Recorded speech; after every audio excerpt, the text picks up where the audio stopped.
عاشق به یک زن خوب احسن بودن.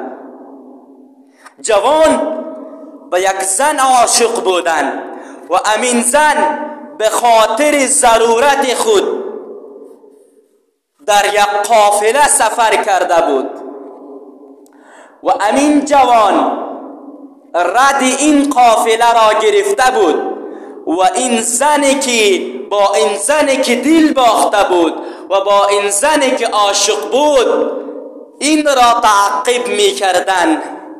بالخصوص قافله روان بودن، یک جا رفتن در بیابان، در یک دشت بیابان آنجا ماندن که تا شب را بگذارد. خیلی قافله هلاک شدن تا شب را بگذارد و استراحت کند، بعداً فردا باز قافله را برا بیندازد.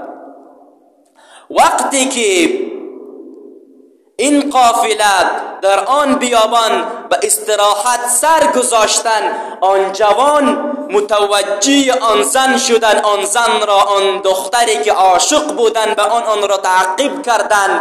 زمانی که نصف شب شدن تمام قافله خوابیدن، رفتن کنار این زن، کنار امین زنی که با او عاشق بودن، کنار امین زنی که به خاطر این ناآرام بودن، به خاطر این خانه را ترک کردن، به خاطر این در بیابان آمدن، به خاطر این دنبال این قافله را گرفتن. آمدن کنار این زن و این زن را از عشق خود، از عاشقی ناآرام خود خبر دادن و زن برایشان گفتن خیلی خوب هستن، خیلی خوب هستن، تو برو میان قافله بگرد و ببین که کسی خوب بیدار نیستن. و این جوان خیلی خوشحال شدن، آمدن تمام این قافله را معاینه کردن که تمام این قافله خوابیدن، هیچ کسی بیدار نیست.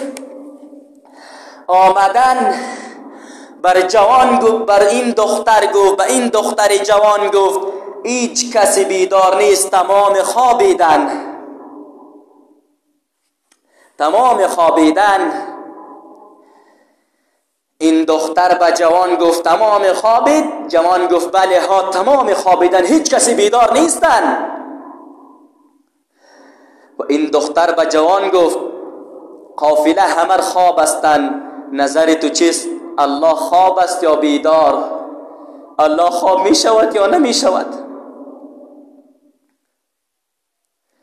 جوان گفتن، در جواب دختر گفت، در جواب معشوقه خود گفت چی میگوی؟ الله خواب نمی کند، الله را خواب نمی برد. دختر گفت وقتی که جوان الله را خواب نمی برد، تمام اهل قافله خواب هستند و الله بیدار است. اگر من و تو را قافله نمی بیند، اگر من و تو را مردم نمی بیند، اگر من و تو را کسی نمی بیند، الله خو من و تو را می بیند. الله من و تو را می بیند. جوان وقتی که این حرف را شنید، دید که این دختر این گونه از الله می ترسد، این گونه ترس الله به وجود این هست. وقتی که این حرف را شنید، این جوان سراسیمه دختر را ترک کردن و با طرف خانه فوراً حرکت کردن. و در دیگر روایت در یک کتاب یک چند وقت گذاشته من مطالعه کردم و دیدم که امین جوانی که امین دختر را از ترس الله ترک کرده بود